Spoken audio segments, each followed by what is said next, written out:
A Sydney businessman's been accused of ripping off hundreds of foreign students who are trying to get 457 and other work visas. Eddie Kang's company, Singapore Oil, charges students up to $45,000 for a work visa, but a Lateline investigation has found that many of the clients get no job, no visa and no full refund. One of the students claims Mr Kang made a death threat against him after he tried to get his money back. Mr Kang denies the allegations, instead insisting the students have breached their contracts and that he's running a legitimate business. Steve Kinane has this exclusive report and a warning it does contain some strong language. Chubby Busol left her home in Nepal 5 years ago. She came to Australia to study and after gaining diplomas in commercial cookery and business, started looking for employers who might sponsor her for residency. After looking online, she made an appointment with Singapore Oil in North Sydney. For $20,000, he promised me to give me 457 visa. And then after I get 457 visa, he said I have to pay him $25,000 again.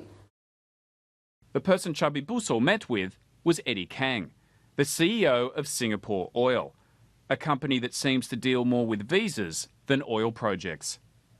She signed this contract and was promised work as a customer services manager at one of Eddie Kang's companies, Icon Pacific. I was requesting to him if he could show me the workplace where I was supposed to work. And then he said, yeah, I can show you tomorrow. I can show you tomorrow. He did that all the time. And he didn't show me where was the workplace actually. And finally I got the visa. It was refused. It was on 24th of May. And I saw that there was no 457 visa. The Department of Immigration rejected the visa application because Eddie Kang had already applied for sponsorship for at least 4 customer service managers for this small business. In June, 7 months after Chubby Busol had given Eddie Kang $20,000 for her 457 visa, she received this email. We hereby confirm that final deadline for 457 visa case for you would be 15th of July 2013. If not approved, the full refund will be made to you. But that full refund never came. Chubby Busol got no job, no 457 visa, no full refund. A year after she signed her contract, Chubby says she's still waiting on around $7,000. Eddie Kang agreed to an interview with Lateline. So why don't you refund her money when it states in that email that you would refund the money once the visa was rejected? That happened 5 months ago. Well, I mean, she has been keep visiting our office, and she has been maintaining her relationship with us. So where's the money? We've been doing our job, and we have actually. So where is the money? We are in the middle of the process of refunding money. Personally, I found it very difficult when you've got a dozen people in my office, most of them crying and telling me how much they've given to Mr Kang. I've had people in there with a total of over $200,000 as a group they would have paid him, and none of them are going to get their visa. Carl Conrad is a former police officer who now runs a migration agency. He estimates that hundreds of foreign students may have lost money to Eddie Kang.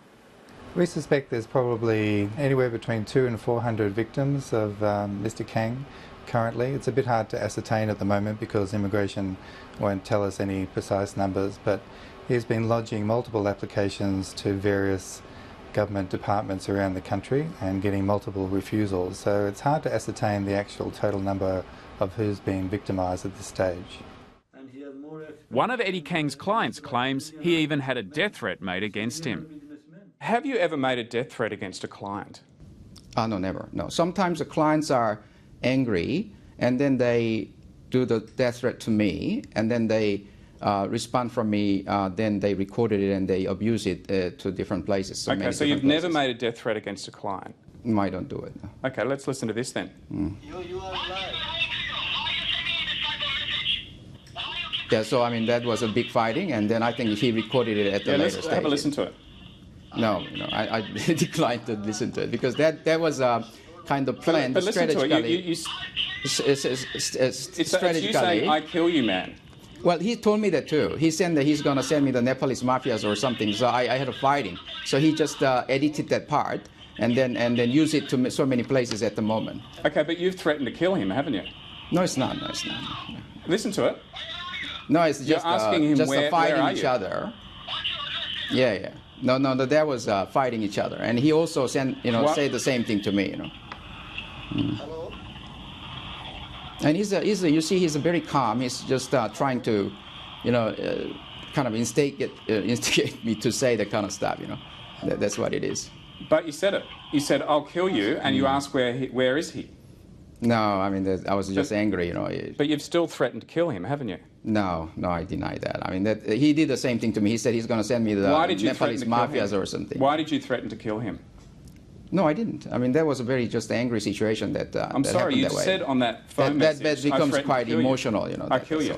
Okay, yeah. You told me you're a credible businessman. Is that an act of a credible businessman to make death threats against a client?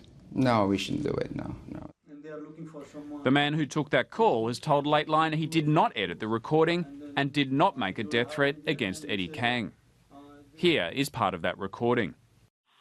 I'll kill you, man! You'll kill me? Listen to me carefully! You'll kill me? Yeah!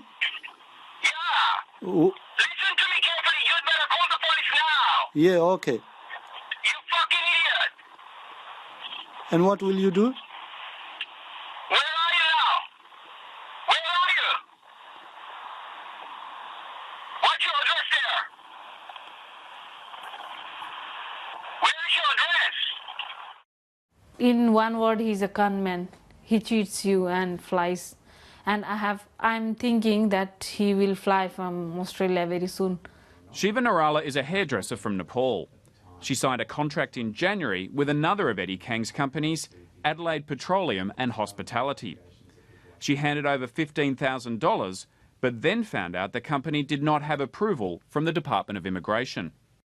This is like there is no fault of the applicant, that is me, but the business who want to sponsor you is not authorized. Shiva Narala says that Eddie Kang still owes her $9,000, or $11,000 if you count the interest on the loan she took out to pay his fee. Another foreign student has told Lateline he paid $15,000 for a visa to work as a cook here, at another of Eddie Kang's businesses in Sydney. When he showed up to the address, the restaurant no longer existed. Where is all this money going that you've taken off these students? No, that's another vicious rumor that they are spreading at the moment, that we don't actually use these people's money for any other investment or something like that.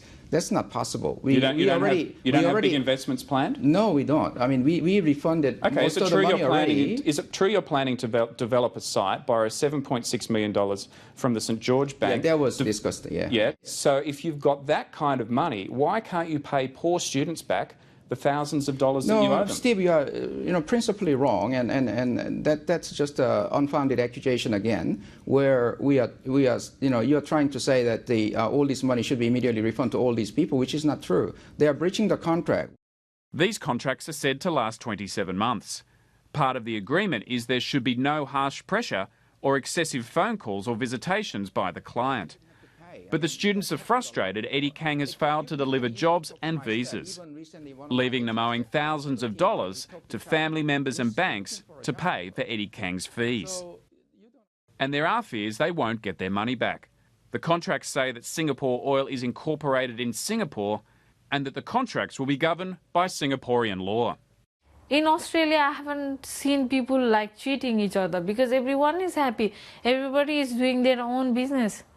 This is the first time I have seen the people who is interested to take others' money, He's not doing his business. He is ruining our life for his business. Migration agent Carl Conrad says he alerted the Department of Immigration in May about the activities of Eddie Kang. Steve Kinane, Lateline.